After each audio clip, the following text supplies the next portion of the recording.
So what we'll move through fairly quickly. So there's information here on tolerances and standards as well. I encourage you to have a look at the tolerances and standards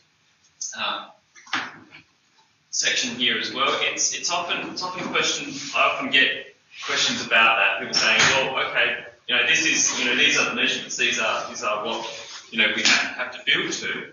But building materials don't always come in exact millimetre increments, and there must be some tolerance for movement outside of that. And so I think this one's from the Victorian government, or Victorian New South Wales state government, that produced a booklet on tolerances and standards, which it's I'm missing an L in there. The tolerance for that. But so it's not directly applicable to South Australia, but it's a good guide in the absence of the South Australian government producing a similar document. We'll hook straight into design considerations.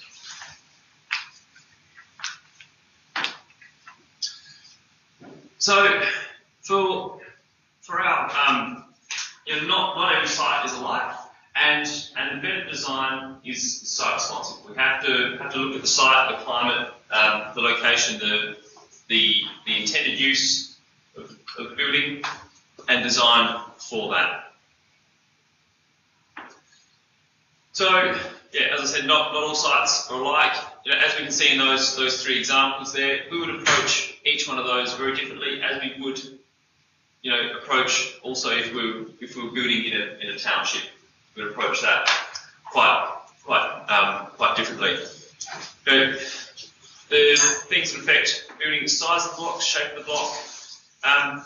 With a lot of urban infill, we get situations whereby buildings are demolished. Like you had the traditional building on the quarter-acre block, and that building gets demolished and it gets carved up into two skinny allotments. Well, then obviously we design for those skinny allotments differently than we do for the quarter-acre allotment. Or also another option, which happens a lot with urban infill, is you retain the house at the front and you cut off the backyard, but create a small driveway down one side of the building to create a hammerhead allotment. So the shape of the block is going to have a massive impact on what we build. The slope and the gradient of the land, any rivers and creeks flowing through, and retaining walls and structures. So retaining walls are really quite expensive. If you can limit your retaining walls to less than a metre, the process for those retaining walls is significantly simplified, because you don't need to do planning consent, building consent for those retaining walls under a metre. Once you get over a metre, then engineers have to be engaged, etc. Rivers and creeks flowing through. So we've seen SA Map Viewer on there. You can pick a thing to show designated creeks and watercourses. That's very important, particularly if you've got an on-site wastewater system. So a septic system where you're not hooking up into the mains. You have to have any view of septic soakage 50 metres from a designated watercourse. That can be extremely restrictive in smaller allotments that have creeks running through. Also, there are other restrictions around the on-site wastewater treatment as well, in terms of slopes and gradients and so on. So that's, if you're looking at building places in the hills or in proximity to creeks, that is the first thing you look at, is your on-site wastewater guidelines produced by SA Health to see what's actually going to be possible on such a site. Factors affecting construction costs: earthworks, retaining walls, piers, possibly even underpinning of existing structures, or maintaining the structure of adjoining properties. So it's very important, if we're working adjacent an existing property, that we get a dilapidation report to minimise any risk of litigation further on if damage happens to that building, which may or may not be able to be traced back to construction work. It clarifies what damage was on that site prior to starting construction work. With sloping sites, we've got two options. One is to build extensive retaining walls, cut and fill, etc. The other is to level the house out by doing a suspended floor. And there's been a few developments in production of suspended floors in recent years, certainly in the manufacture of light gauge steel framing suspended floors. There's a host of companies that have got on board with that now. The traditional way, and the way this one was probably done, was with a suspended timber floor, whereby you have bearers, joists, and then platform flooring on the top. That whole floor is then supported by piers of sorts. So these ones, by their size, appear to be timber piers, but growing in popularity for such types of development steel piers, so your 50 by 50 RHS with adjustable tops. The adjustable tops is a real benefit because it enables that initial loading of the property and any settlement that may occur from that, and then you can adjust those piers up to be millimetre perfect. And then if there are any changing soil conditions over the life of the building, those piers can once again be adjusted. The old way was to jack the building and put shims in. It's not highly practical. And also the adjustable steel piers are termite proof as well. So you've got such small gaps in their construction that the termites can't pass through there. And when you have a situation like this, you're not going to expect the termites will build a mud nest all the way out there to get to the house. And those adjustable steel piers are typically on concrete footings.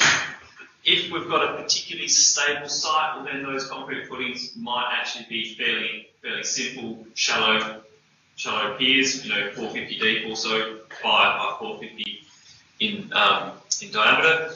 However, if it's a particularly reactive site, then those piers might go down further to lock into more stable soil. We'll be looking at soils a little bit soon. Almost very important site location. Avoid building on the wrong lot. This can happen. Certainly, it's being far simplified by geographic information systems that enable us to find sites in less developed areas, but it can happen. All of our information, the legal information that relates to buildings that relates to property is located at the Land Titles Office. We have to be considerate of the zoning. So yes, you can get things passed through council that don't comply with the zoning, but to comply with the zoning is by and large the safest, quickest and most reliable way of getting approval to build a building. You should not build a building without approval. The reasons for that are severalfold. One, you won't be able to get finance for building that building because the banks won't be confident in lending money on something that doesn't have approval. You won't be able to get insurance for the building. So insurers don't want to go insuring without proper approvals. And then also there's also the risk of council recourse, which in its extreme they will demolish a building. So the councils may not enable occupation of that building. We have to look at services. So services will dictate, the main services will dictate significantly the services we choose for the house. If we don't have mains gas, then our only option for gas on the site is bottled gas, quite expensive. Sewer, if we don't have main sewer, then we have to do an on-site wastewater system. Once again, fairly expensive and fairly restrictive. You can expect to pay around the $15,000 or so for an on-site wastewater system in a fairly amenable situation. So a situation which is fairly simple to do it. More expensive situation, obviously the costs go up incrementally from there with site works and retaining walls and things like that, the dosage areas. Telephone, I guess less of a consideration today. We don't do much with main lines. However, NBN access may be a consideration. Underground power, or power at all to the site, so it is very expensive to bring power to a site. And certainly over large distances, you have to pay a lot of money for doing so. However, with the costs of autonomous systems, so So batteries and solar and wind coming down, that is typically an option for areas that are far away from existing power sources. We have to think about stormwater, whether we've got stormwater coming onto our property from neighbours, etc., water flows through the property, and also, yeah, what we're going to do with our breakwater. So certificates of title, we saw those last week. This is a much older certificate of title. That's the type that was printed out on paper. This is the type that we get forwarded to you in a PDF. Survey plan images. So this is what the certificate of title relates to. So it says allotment this, in deposit plan this. So this is deposit plan 112.06, and then we have a series of allotments in there. And then within that we also have details of an easement. So over, I can't see which allotment that is, 64, we have easement A. So that's the end of Rose Crescent. Rose Crescent, so allotment 64 in there. We've got easement A over that. So we have all that information. Here's a much clearer picture of an easement over several properties. That's up at Houghton. So at the end of North East Road, where it gets up into the hills there, an easement for a large pipeline. The water supply pipeline comes through. More survey plan images. So we're going to get information about the site. So what are the soils? And that is a major consideration in Adelaide. So if you're going to be designing a building in Adelaide or even drafting particularly for structural engineers, it is important to understand soils. The way that we understand soil is to get a core sample of it. We want to see what's down in the soil straight down through. So with our soil, we've got various different horizons. This one here, this is not your typical bore log that you see. Your typical bore log is less colourful and less diagrammatic than that. But this one shows very easily distinct horizons. Now, has anybody seen soil horizons? You go down to the beach in any of these southern beaches where you've got the cliffs eroded away and you can see various different layers of things. Well, those different layers of things are, I've seen that. Yeah. Those different layers, they're typically referred to as horizons, but sometimes you get differences that are important to engineers, which are not necessarily visible to the layperson. The engineer will define those as different horizons as well.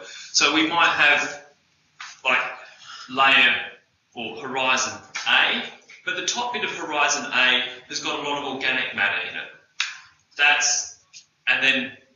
So horizon A might be sandy loam, and then the bit that doesn't have the organic matter in it will also be sandy loam. But that bit with the organic matter, that has to be removed, because organic matter, it decomposes over time, it compresses over time, it doesn't have load-bearing capacity. So, like I'm just pulling figures out of the air, it might have 20 or 30 kPa load-bearing capacity, whereas if we scrape that away, we're straight down to 100 kPa without the organic matter. Now that's just pulling figures out of the air. But your footings, for the strip footings, you need to have 100 kPa bearing capacity, and for internal beams and raft slabs, a minimum of 50 kPa bearing capacity. Most of the soils around Adelaide, your firm clays are that 100 plus. So typically around Adelaide we're fine in terms of bearing capacity. Our big problem is with reactive soils. With the clays that we've got around Adelaide, that clay, it takes in moisture and then it expands. As it takes in moisture, it expands, and that pushes buildings up. Typically, if we get, let's say, a broken downpipe on one corner of the building, and we get saturation of soil around just one corner of that building, that corner will lift up. To combat this, raft slabs are really good for that. A raft slab is a slab that's designed to be able to take the whole weight of the building and lift the whole building up. If you're the Incredible Hulk or something, you came along to lift up the building from that corner of the raft slab, you'd be able to do that without causing significant crack into the building. That's the idea of that raft slab, is that it works like a raft. I've been to buildings where I've had 100, so do level surveys around a brick course in the building to see how the building is tracking like that. I've had 150 millimetres of difference from one side of a building to another side. So 150 millimetres, that's the height of 2 bricks. So that sort of scenario is if you put a ball on the floor, it will roll away. But that building that had 150 millimetres of difference from one side to the other was expressing almost no cracking in the building. Whereas other buildings I've seen only about 50 millimetres of difference in a building and had significant cracking. The main factors there are the footings strong enough to carry the whole weight of that building, and are the pressures equally distributed? If we've got soil expansion in one side that is gradual, so we get a lot of soil expansion here and a little bit, nothing, then we're going to experience very little cracking of that house because the forces are fairly evenly distributed. Whereas if we get a lot of swelling of soil here but a collapse here, for example, then those forces are concentrated and we get a shearing between the two, and we experience a lot of cracking. And even really strong footings may struggle to deal with that. But but with your raft slabs, it's going to be a relationship of how strong that raft slab is and what the weight of your building elements are. So when you get an engineer to design your raft slab or your footing, first thing they want to know is what are the loads? What are the gravity loads coming down onto that raft slab? Are we building with stone? Are we having significant point loads of like girder trusses going onto a portal frame to distribute a huge amount of load into one point? They will want to know that, because that raft slab has to be designed to carry that whole building through that soil movement. This is how they determine what that soil movement is going to be. So the engineer will have a look at all this soil. They go, okay, gravelly sand with a trace of silt, etc. There's not a great deal of movement in that. And then do we have some? Okay, no, this is all very, very stable stuff through here. But let's say some of that is not. Let's say some of that is firm prismatic clay that will have a lot of capacity for movement.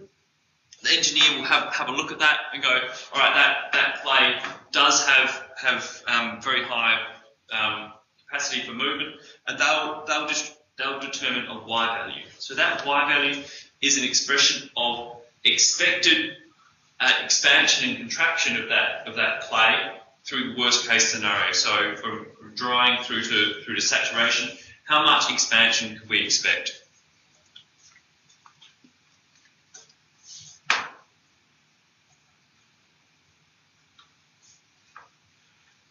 So when we go out to site, we don't want to keep continuously going out to site. We want to be organised before we do so. We're going to want to make a list of things, and possibly even, I think it's always a good idea to draw up a site plan before you go to site as well, a rough site plan. But that you can do from getting the certificate of title and the survey plan image, match that with your information from Google Earth, put in some trees, put in road accesses and things like that. Get a good idea of the site. I've drawn plans of buildings from plan view in Google Earth, traced them out, set those buildings out. It's gone on site to do a measure and been 100 millimetres out.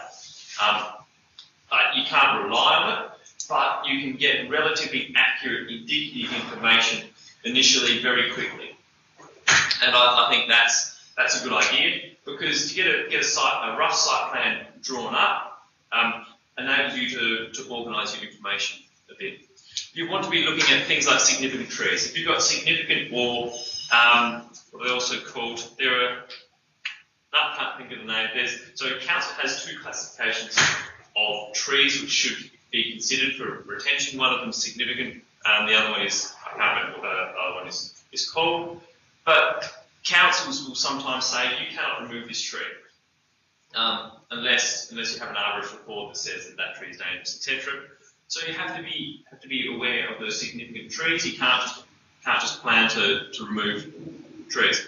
But also, trees can't be built.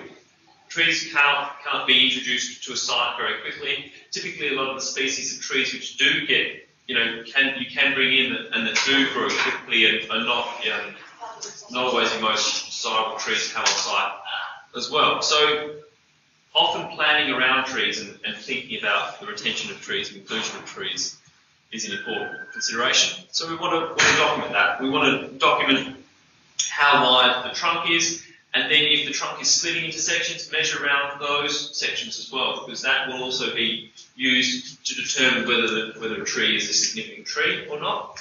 But we also want to estimate the height and dimensions of the canopy as well. Our canopy will give us an indication of the extent of the roots and where our root protection zones are, and also that information about the tree will give us an idea of what we can do in terms of modification to that soil that will either protect or destroy that tree as well. So we want to take information about trees.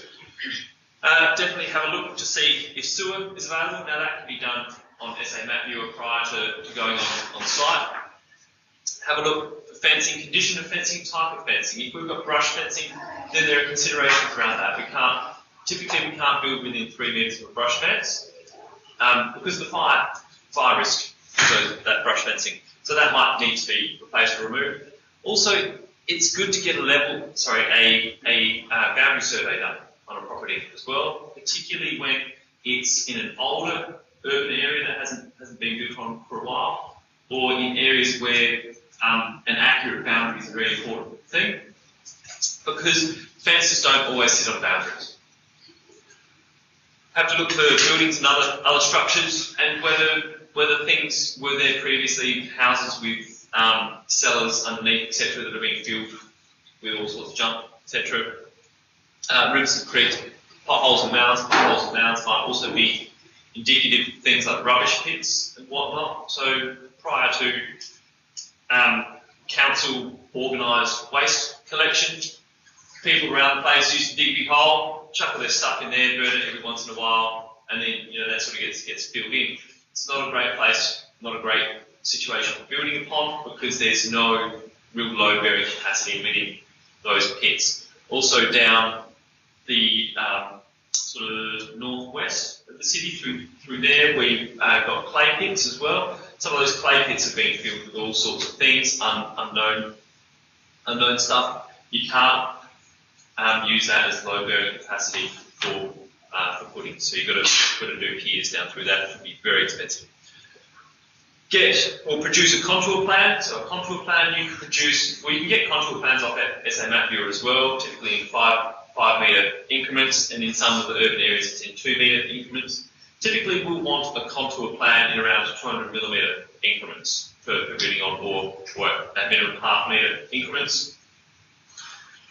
But you can produce your own contour plan by drawing up the site, doing a grid, taking spot levels around with your grid, and produce your contour plan from that. Also within that grid that you do, mark out all your other existing features, etc.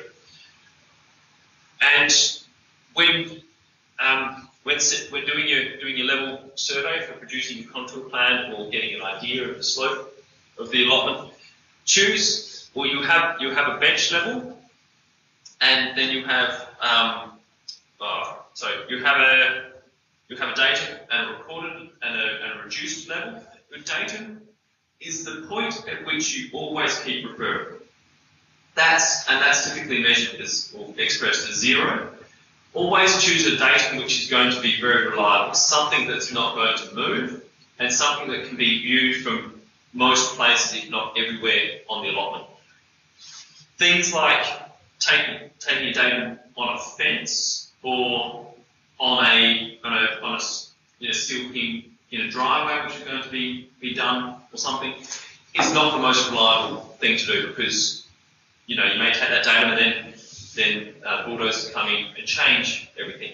We probably want to do something off-site, like a stone pole or a point on a curb, or something of infrastructure that we can be fairly sure is not going to change. So we take that data, and then from that data we do other measurements around the site, and then we always we record those as reduced levels. So those levels always refer back to our reliable data. And then we'll express our bench level, so how far we're cutting into the land, back in comparison to that data, and things like our finished floor level, we'll produce that in comparison to our data as well. So here are some contour plans that have been drawn up. It's in a bit of detail. We have to think about site access and how we're going to get various different materials and things in there. That's very important. We can't go, we probably shouldn't go doing something with precast concrete slabs in very difficult to access areas. Cranes are expensive. So, around $500 an hour for a 100-ton crane, you want to be very well organised. But also think about the cost implications of that. Things like concrete pumps, which so a concrete pump is a big machine with a big hopper on the back of it and a pump. There's a couple of different types. One's like a rotary pump, one's a piston pump. And the technology around concrete pumps enable us to get concrete from one area and shift it up into fairly inaccessible areas quite easily. Now, so that's really opened up a lot of possibilities. But also concrete pumps are expensive as well. But basically, they're the mainstay of placing concrete these days because it really makes things very easy. But so concrete's typically been made much easier through the use of concrete pumps. But in getting our other materials up there, we have to think about how we can access sites, and also what storage facilities there are on site. And that storage has to be organised quite well as well. We have to think about when we need things. So an important part of a site supervisor or site management role is to think about the placement of things on site and the scheduling through the project, thinking, okay, we need this thing at this point, this has to happen before that, etc. So it's not just about timelines, but it's also about access to materials.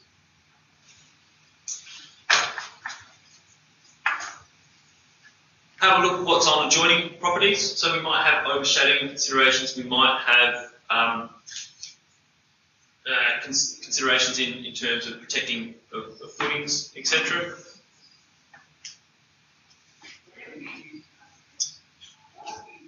So ways of thinking about building design. So thinking about types of material. Yeah, can you go to what's the name?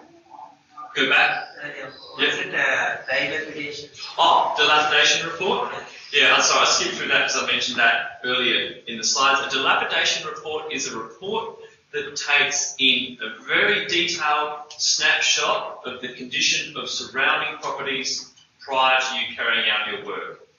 So, I'll draw it a little bit diagrammatically. So, I'm drawing on I'm building on block A, we've got block B to one side, block C to the other side. And we've got, big houses on block C and B. If I just go in here and do work, and let's say we're using a pile driver for that, we're ramming big steel columns down into the ground, and this one, so we'll go bop, bop, bop, bop, bop, bop, making a lot of shaking, etc. If property C then develops cracks through that process, property C can come back to us and go, hey, our building wasn't cracked before, now it's cracked, you have to pay for all the rectification work of that because of the work you were doing on block A. Now, if we get a report in place that details exactly the condition of that building beforehand and goes through, takes a lot of photographs, gives a very good description of not only the building but features around the site. If we've got cracking in pavements and things like that, and pre-existing conditions that would make that building crack, it really simplifies the process for sorting out that situation afterwards. Does that make lots of sense? Everyone? Yep. So it's similar to what you would get if if you hire a car from the airport or something. Yeah, that's a really good analogy. Yeah. So you want to get an idea, just like hiring the car from the airport. On your report initially, you've got little circles around. There's a little dent in here. There's a little thing here. Exactly. Essentially, what damage is already on there. So if, let's say, a person does decide, I want to sue this building company because they've damaged my house. Yeah. But so it's like all of these cracks here you've done, but it turns out no, we've only done this one crack here. Yeah, exactly. Yeah. So it limits your liability as a builder for any of that rectification work, or it clarifies that process. So it makes that far easier. And it's not just about maybe cracks that building might have. If we've got Is that okay if I take pictures of house? It's not creepy. What's that? If I take pictures of the house of definitely you want to get approval from the neighbours to do that. And typically you won't do that yourself. As the builder or the building contractor or the architect or the engineer, you will employ a separate company to do that dilapidation report.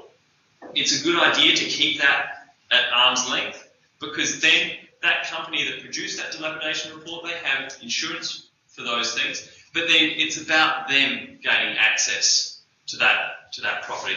And also, it's in property C or B's interest to have that dilapidation report. So they want to have clarification around that situation. They don't want a messy court case. Well, in general, we can expect they don't want a messy court case. But also, if they refuse access for a dilapidation report, then there is damage later on, and they go to court and they say this damage happened, but we didn't let them come in and do a dilapidation report beforehand. The court won't look upon that very favourably as well. So it is in the interest of the adjoining owners to enable access for those dilapidation reports. But hopefully the people carrying it out, will have the question. So we're going to think about types of materials, energy efficiency of dwelling and appliances. So orientation is a very important one. That enables us to get free heating from the sun during winter time and plenty of shading to the building in summertime if we work with that orientation correctly. That really throws up challenges with urban infill when we're building on small allotments within urban areas. That complicates the process. We also have to think about occupants' behaviour. So it's about interviewing the people that you're designing for, getting an understanding of how they live and how they will use a building to design that building to work best for them. Essentially, we're in the process of providing one of the biggest assets anybody will ever take on in their life, and it's important that those things are designed well that suit the people. And it's not just about people's behaviour today or your occupants' behaviour today. It's also important to think about things like ageing in place, to be able to think about how those people are going to be using that building into the future, rather than rely on, okay, we own this house for 5 to 10 years, then we buy another one, etc., etc. It can also be a very good thing to think to your clients. How can you stay in that place and enable yourself to age with it?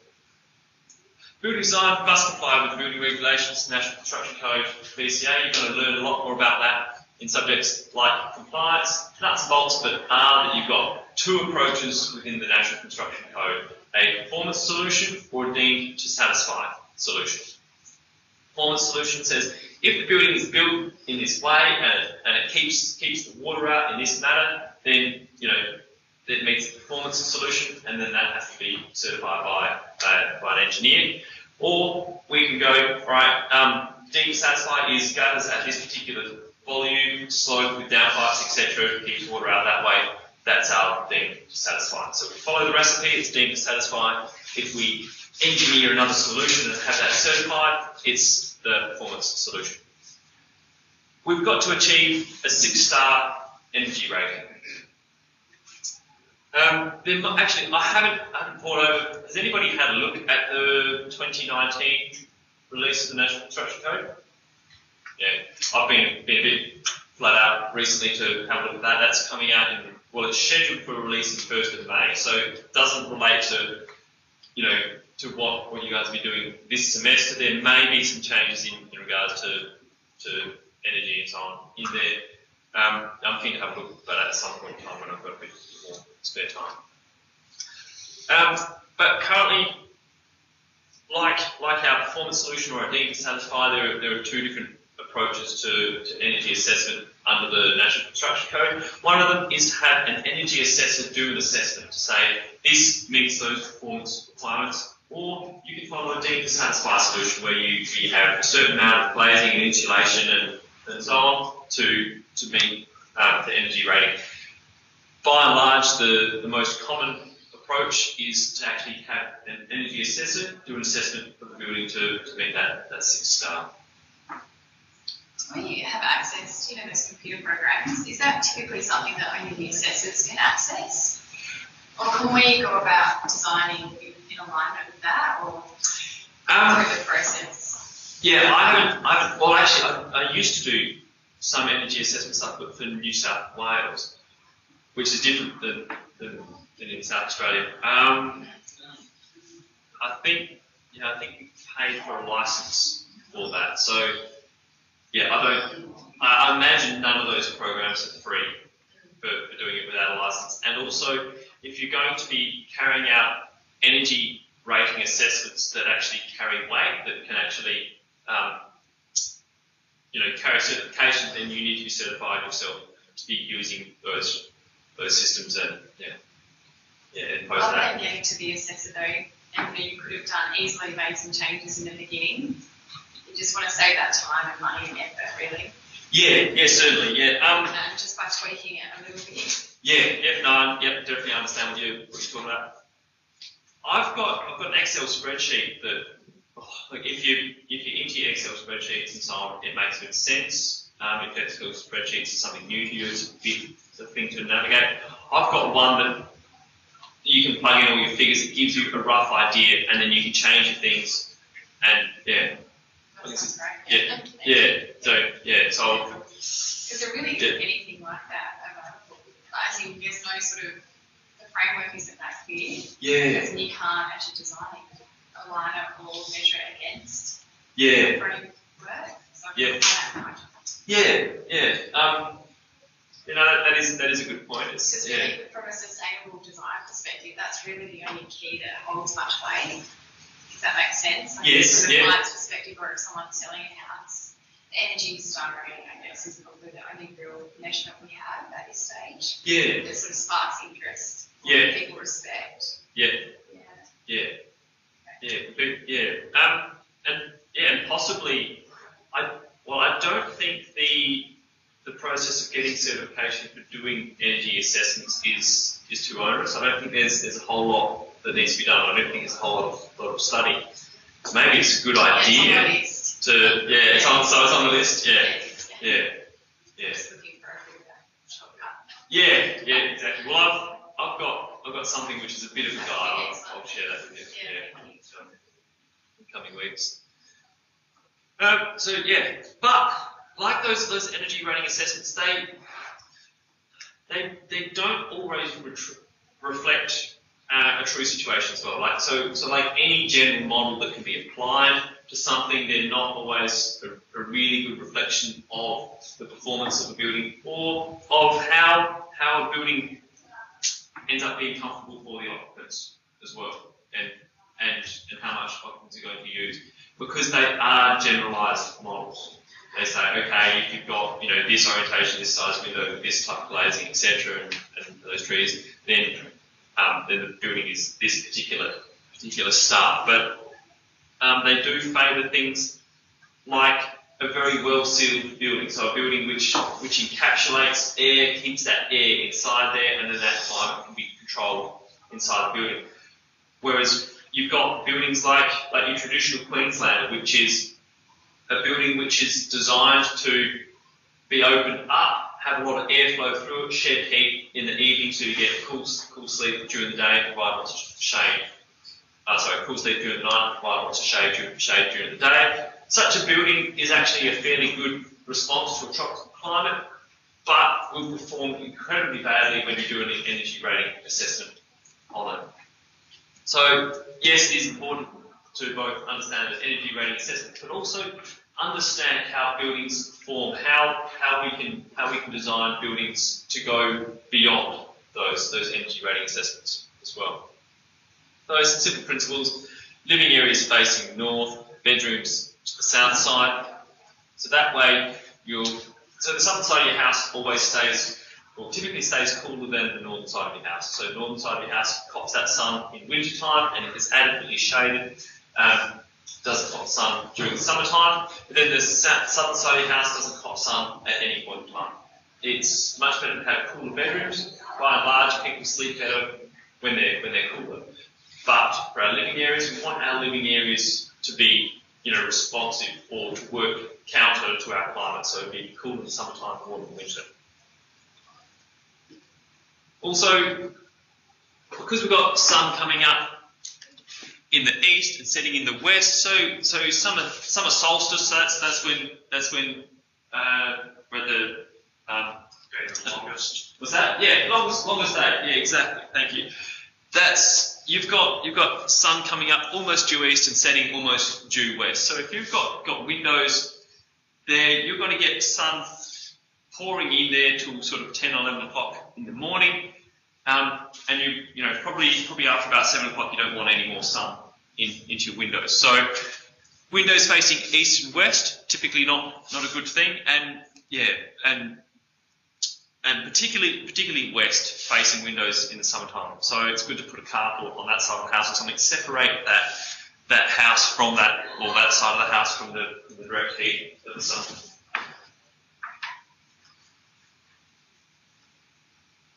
So also we have to think about providing cross-flow ventilation. We're very fortunate in Adelaide in that we typically get evening breezes from the southwest coming off the sea, and for people living in the hills, you can also pick sites that get gully breezes as well. Gully breezes are a really nice thing in the evening, as the heat still comes off the land, but the areas around the ocean are cooler. It creates convection where you've got heat rising and then pulling air in off the ocean and getting these breezes, and those breezes can be directed and intensified through various gullies with vegetation, etc., working almost like a passive air conditioner. So thinking of things like cross-flow ventilation is also really important in a building.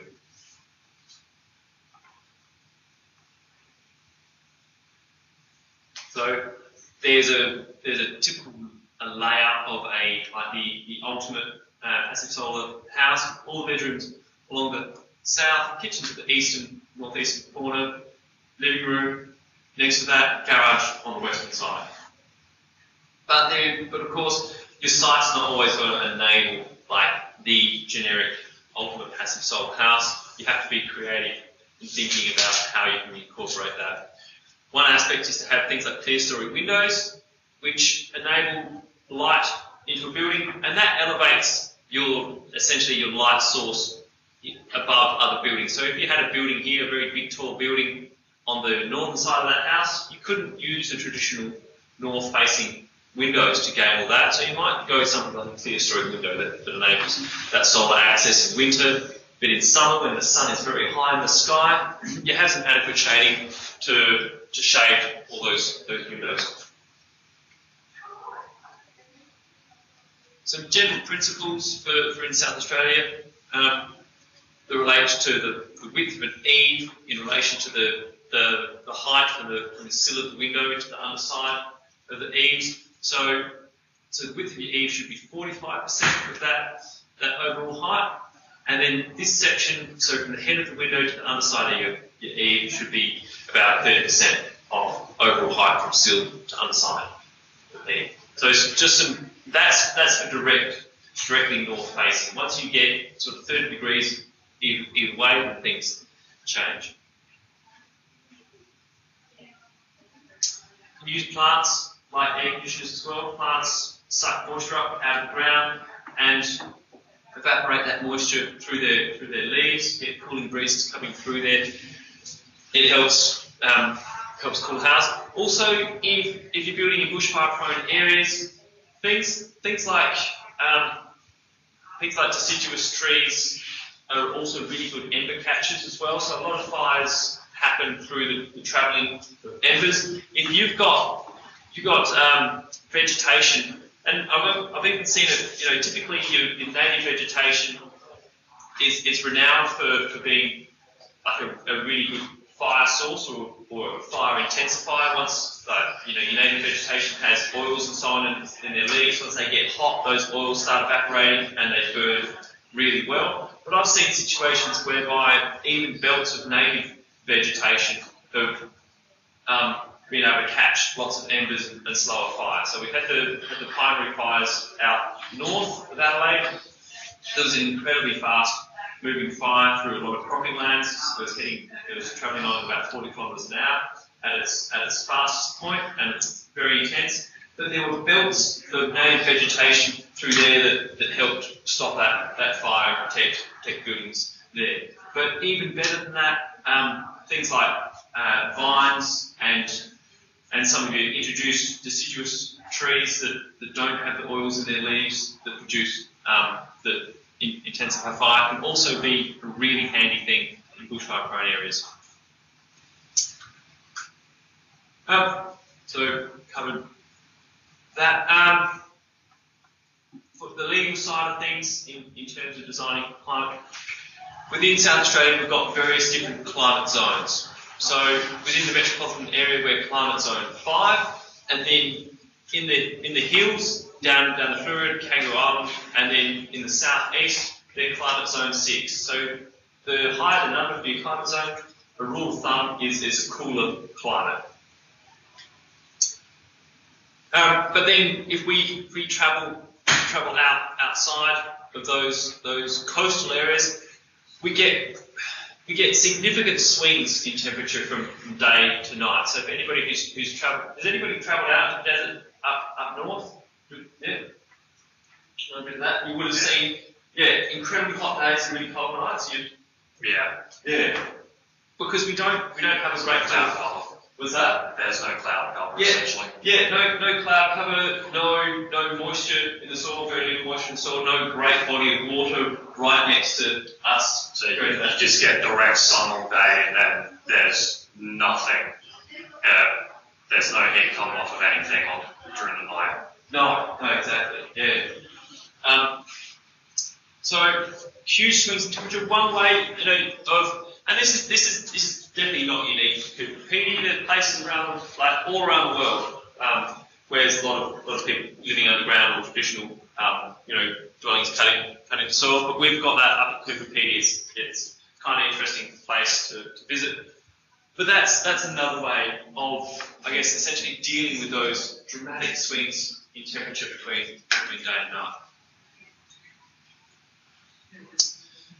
So burrowing into the earth, that gives us, enables us to utilise the thermal mass of the building, or of the earth basically. So it produces that thermal flywheel keeps things to a temperature of around 19 degrees Celsius. We can also use that thermal mass within our building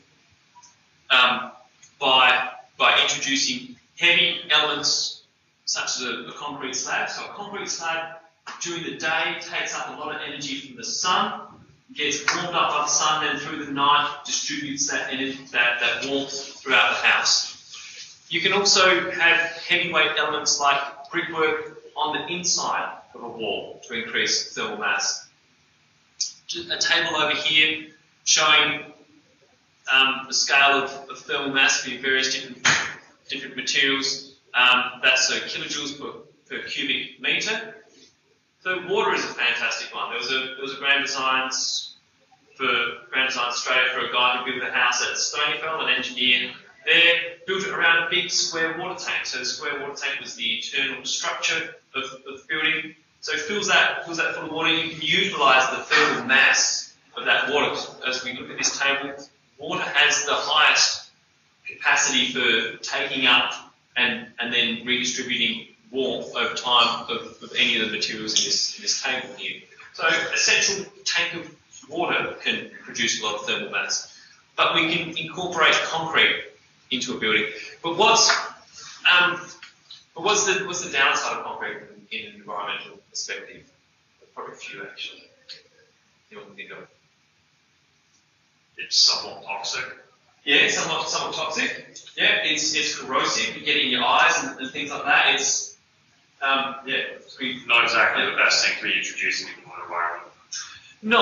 Although in terms of building products, I think it is relatively once it's gone off, it is relatively inert. But yeah, the actual cement powder is not fantastic stuff. But to produce that cement powder, it takes a lot of energy. You have to bake that. I can't think of what the compounds are, but they have to be baked at a very, very high temperature that takes in a lot of energy to produce that cement powder for making the concrete. That is what's known as embodied energy. So if we have, say, a huge amount of embodied energy which is employed to produce this concrete, and then that concrete is used in a fashion which doesn't really help the thermal mass and is not all that productive in the building, I guess essentially in an environmental perspective there's a net loss there. But if we utilise that concrete to get exposed to sun during the day and then give off that heat during the night time and then in summertime be fully shaded, that produces a very comfortable home that we don't have to have other inputs like heating and cooling into, and that's so the embodied energy, the initial energy it takes to create that cement powder is sort of offset by energy savings into the future. So thermal mass is a fantastic thing, but thermal mass can be a huge curse as well. I live in a very old cottage. That last heat wave, we've had our house still hot, right? From last week. If you don't have really good solar access or things worked out well, then a building can, with a lot of thermal mass, can heat up and then be stifling and hot throughout the night as well. So thermal mass has to be used in concert with other good design, because if you've got bad design, it can exacerbate those issues of that bad design. Down here is a bit of a graph showing the application of thermal mass. So this solid thin line here is our outdoor temperature. If we do a light timber framed building, that's this light dashed line. You see it tracks, a little bit less variation than our outdoor air temperature, but there's still a great deal of variation in that. Whereas our heavy buildings, set into the soil, has very little temperature variation throughout, and that can be that can be a very, very nice thing. It keeps winters warm and summers cool. Also, to be used inside buildings is to help with comfort is insulation. So in concert with our thermal mass, insulation, it stops the flow, or it reduces the flow of heat, or restricts the flow of heat. And our insulation effectiveness is measured in R values. That's basically a value for its capacity to restrict the passage of heat. And there are various different forms of insulation for various different situations. Insulation can be incredibly expensive, or in the main, a fairly small component of your building project, depending on the type of insulation you use. So this type of insulation, your bats, is the cheapest form of insulation you can have. But bats take up space.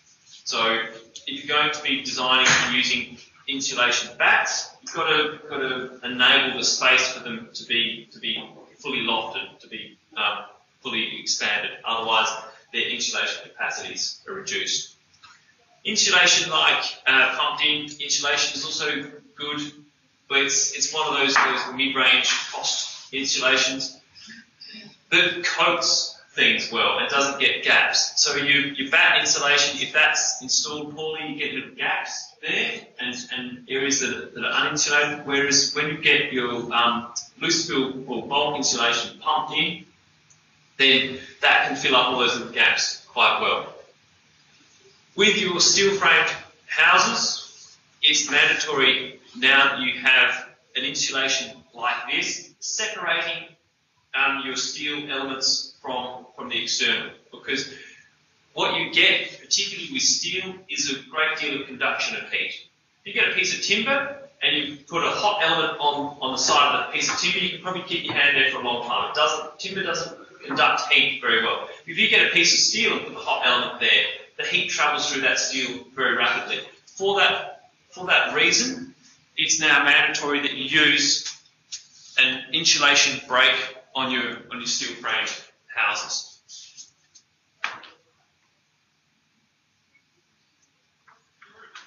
Here's a diagram shows this differs between the requirements for insulation differ between your climate zones. So you always have to look at what your climate zone is to see what the insulation requirements are. But this gives you an idea of the insulative capacities of the various different forms of insulation. So this, and also please note, there are widths given to these forms of insulation as well. So glass wool insulation at 125 millimeters thick has a resistance value of 2.5. Typically, for climate zones around Adelaide, you're going to have insulation around a resistance value of about 5. So two of those batts ends up being 250 millimeters thick to achieve the insulation that's required for the Adelaide metropolitan area. So that can be a handy thing to look at to get an idea of how much space is required for various different insulation products. Also, here's a bit of a table here to summarise percentages of glazing for what side of the building. Now, that's always going to be case specific. You're always going to be thinking of not only passive solar principles, but views from a building, sources of noise, etc. But here's a table that's a bit of a summary of the breakdown of where you want to have your windows in a building. And some useful websites. For any of you that haven't been to Your Home yet, I reckon go there, have a good look around, have a good read. There's plenty of excellent information there that provides a starting point for thinking about the design of buildings. And I'll go in here, stop this one so we can separate this from the next section.